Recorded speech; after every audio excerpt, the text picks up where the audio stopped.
Okay, so let's continue with our lecture regarding types of ovules. So there are around 6 type of ovules which are commonly occurring, out of which the 5 are quite common. Look, first type is orthotropous, second is anatropous, third is hemianatropous, fourth is compylotropous, fifth is amphitropous, and the sixth is a circinotropous. Now, इथे description दिलंय बघा, that here micropyle, chalaza and funiculus are lying in a straight line. म्हणजे जर आपण एक line draw केली passing through micropyle, chalaza and funiculus, तर आपल्याला एक स्ट्रेट लाईन मिळते. That means this is a straight type of ovule. बऱ्याच वेळा याच्यावरती प्रश्न विचारले जातात. ही स्ट्रेट ओव्ह्यूल आहे, हे नेहमी एक वाक्य लक्षात ठेवा. ठीक आहे. स्ट्रेट म्हणजे काय? Here all the three are arranged in a straight line.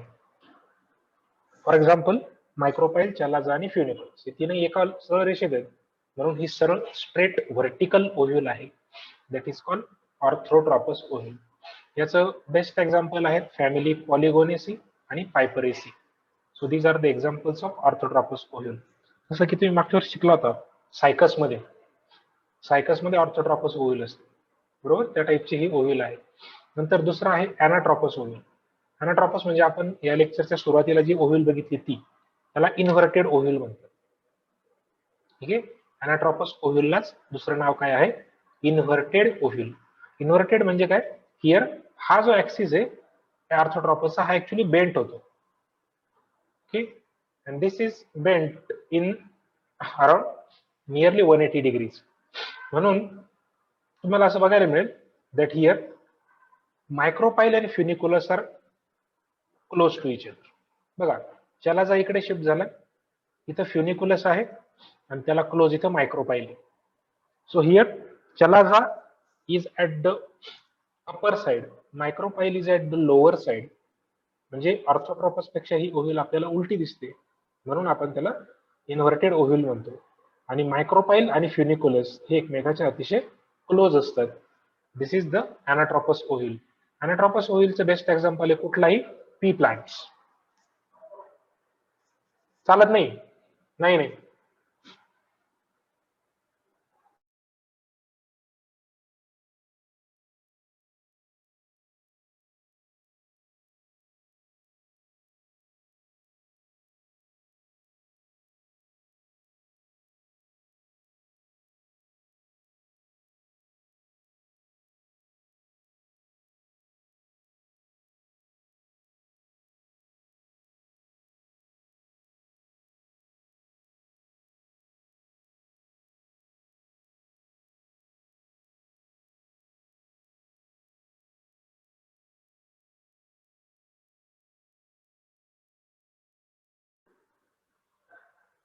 Okay, so now this is all about the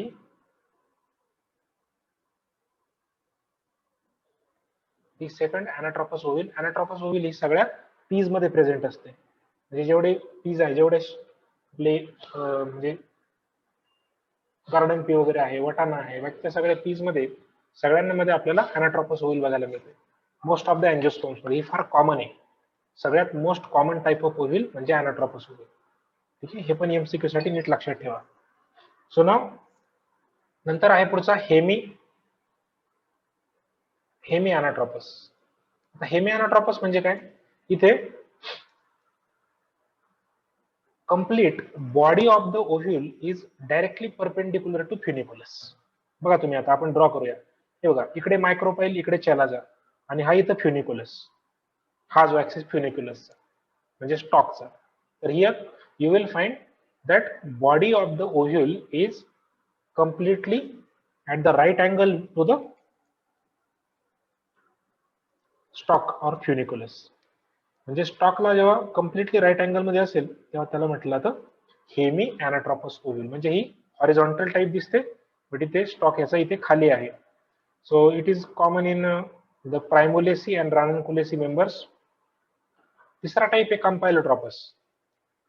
आता कंपायलोट्रॉपस ही थोडीशी बेंट झालेली ओव्ह्यूल आहे. आता बेंट कशी आहे नीट समजावून सांगतो तुम्हाला. हिअर जर आपण फ्युनिकुलस आणि चलाझा पाहिलं तर हे दोघं एकमेकाला राईट अँगल मध्ये दिसतात आपल्याला, but micropyle is not in the line of the chalaza. म्हणजे बघा, चलाझाची ही लाईन इकडे जाते आणि मायक्रोपाईल इकडेच कुठेतरी राहतो शिल्लक, बरोबर. So you will find that micropyle and chalaza are not lying in a straight line. तुम्ही जर पहिली ऑर्थोट्रॉपस घेतली दोघंही स्ट्रेट लाईन मध्ये, अॅनाट्रॉपस घेतली तरी सुद्धा मायक्रोपाईल चलाझा स्ट्रेट लाईन मध्ये. तिसऱ्या टाइप मध्ये हेमिअॅनाट्रॉपस मध्ये सुद्धा मायक्रोपाईल आणि चलाझा स्ट्रेट लाईन मध्ये. But if you look at this fourth type, then you will find that in Campylotropus, chalaza and micropyle are not in the same line. Okay, while only funiculus and chalaza are in right angle with one another. For example, family Caparidaceae, Chenopodiaceae, etc. Nantar fifth type आहे Amphitropus. Now Amphitropus here you will find that when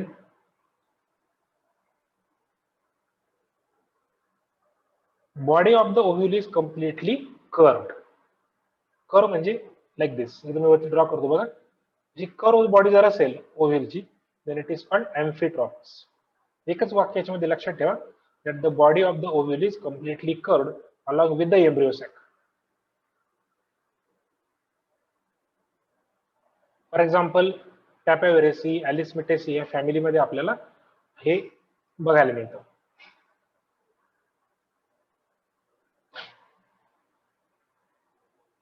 सगळ्यात last आणि interesting आहे सिरसिनोट्रॉपस.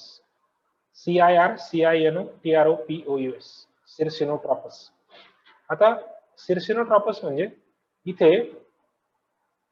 जवळजवळ nearly 360 degree turn घेते ovule. म्हणजे बघा काय झालं, आधी ऑर्थोट्रॉपस आहे, त्याचा समजा अॅनाट्रॉपस झाला आणि हा अॅनाट्रॉपस आणखीन फिरवला, परत return back to the upper side. म्हणजे काय, अॅनाट्रॉपस म्हणजे एकदा इन्व्हर्टेड होते आणि परत दुसऱ्यांदा जर इन्व्हर्टेड झाली तर त्याला म्हणायचं सिरसिनोट्रॉपस. कॉईल सारखी दिसते. म्हणजे बघा आता हा स्टॉक आहे, असा कर्व होतोय, इथपर्यंत आला की झाला अॅनाट्रॉपस आणि हा परत वर कर्व झाला लिडिंग टू सिरसिनोट्रॉपस. म्हणजे इथं आपल्याला ओव्ह्यूलचं स्ट्रक्चर हे स्पायरली कॉइल्ड दिसतं. मोस्ट इंटरेस्टिंगली इथे मायक्रोपाईल मात्र अप्पर साइडला असतो, चलाझा लोअर साइडला असतो. But here you will find that funiculus is completely round around the body of ovule. आणि याचं बेस्ट एक्झाम्पल आहेत कॅक्टेसी. कॅक्टेसी फॅमिली म्हणजे कॅक्टसची फॅमिली, फॉर एक्झाम्पल ओपोन्शियामध्ये आपल्याला सिरसिनोट्रॉपस ओव्ह्यूल मिळतं. So these are the 6 different types as orthotropous, anatropous, semi anatropous, campylotropous, amphitropous आणि circinotropous. आता याच्यामध्ये लक्षात काय काय ठेवायचे पॉइंट्स मी रिवाइज करतो, परत एकदा लक्ष द्या. प्रत्येकाचे एक्झाम्पल लक्षात ठेवायचे विथ रिस्पेक्ट टू फॅमिलीज. नंतर ऑर्थोट्रॉपस म्हटलं की स्ट्रेट ओव्ह्यूल, तीनही गोष्टी एकाच प्लेन मध्ये, मायक्रोपाईल, चलाझा आणि फ्युनिकुलस एकाच सरळ प्लेन मध्ये. अॅनाट्रॉपस म्हणजे इन्व्हर्टेड ओव्ह्यूल, जिथे मायक्रोपाईल हा लोअर साइडला असतो, chalaza on the upper side.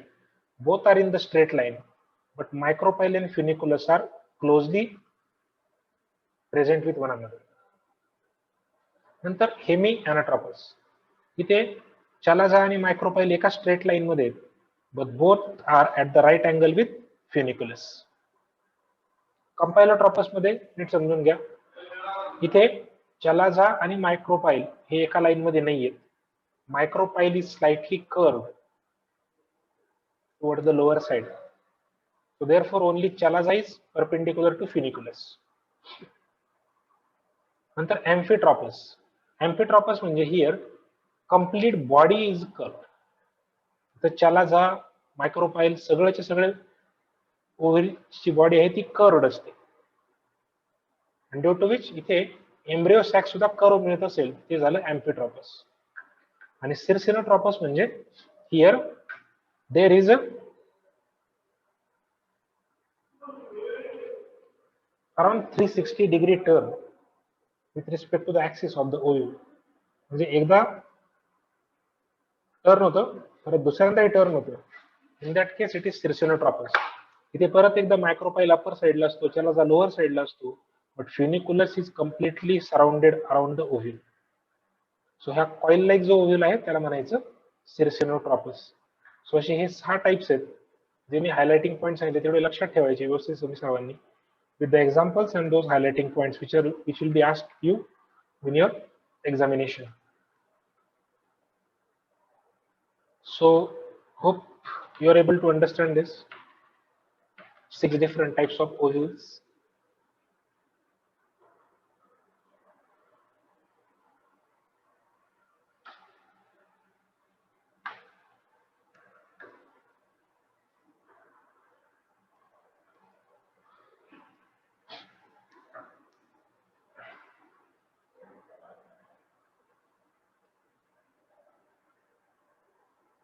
Okay, आता आपल्याला पुढचा पॉइंट घ्यायचा आहे टाइप्स ऑफ एम्ब्रियो सॅक.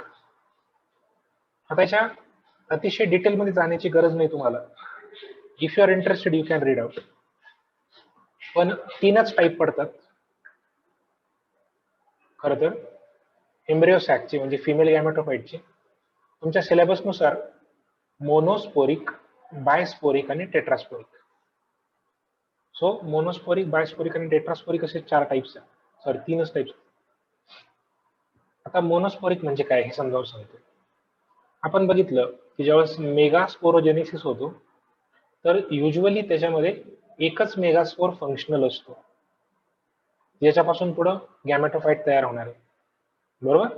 पण कधी कधी असंही होतं की काही प्लांट्स मध्ये 2 फंक्शनल असतात, काही प्लांट्स मध्ये 4ही फंक्शनल असतात.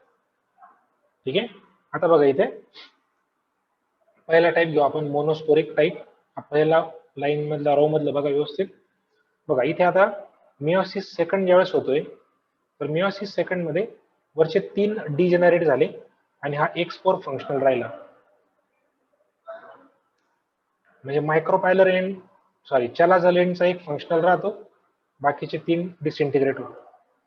दुसरा अजून एक मोनोस्पोरिक आहे, त्याच्यामध्ये मायक्रोपायल एंडचा फंक्शनल राहतो, चलाझाचे 3 डिसइंटिग्रेट होतात. बट इथं दोन्ही केसमध्ये single megaspore is a functional and therefore it is going to form the 7-celled and 8-nucleated gametophyte.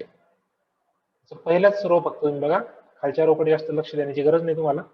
But here monosporic 8 nucleate कधी तयार होतो, when it is been developed from a single functional megaspore which it forms 7-celled 8-nucleated embryo sac.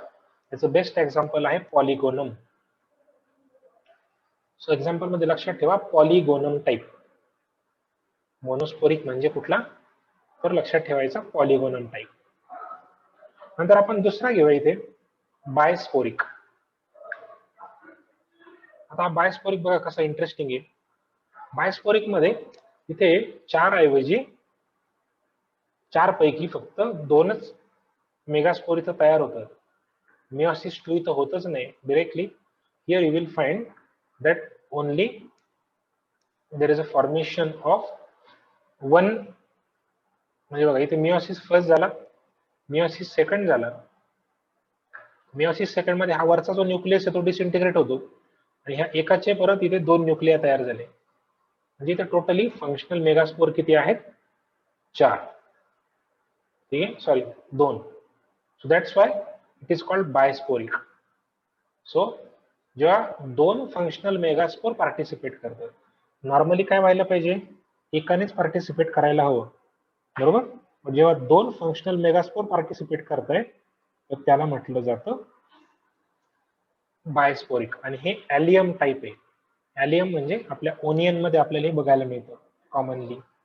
ओनियनच्या members मध्ये अशी बायस्पोरिक embryo sack असते, but he 8 nucleate type आहे. ठीक आहे.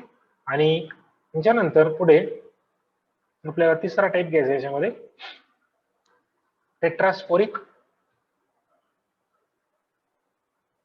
For example Adoxa type, शेवटचा घेतोय मी इथं फक्त, that is sufficient. Tetrasporic embryo sac for example Adoxa type, जिथे 4ही मेगास्पोर फंक्शनल असतं. म्हणजे तुम्हाला असं लक्षात येईल की हे 4 टाईप ज्यावेळेस आपण करतोय तिथे विचार काय केलाय माहितीये का, की किती फंक्शनल मेगास्पोर एम्ब्रिओ सॅकच्या पार्टिसिपेट करतात. एकाच पासून होणार असेल तर मोनोस्पोरिक, 2 मेगास्पोर पासून होणार असेल तर बायस्पोरिक, आणि 4ही मेगास्पोर घेणार असतील पार्टिसिपेशन तर मग tetrasporic. And in all the cases, it is always supposed to be 8 nucleated. So please keep in the mind the 3 different types of embryo sac: monosporic, bisporic, and tetrasporic.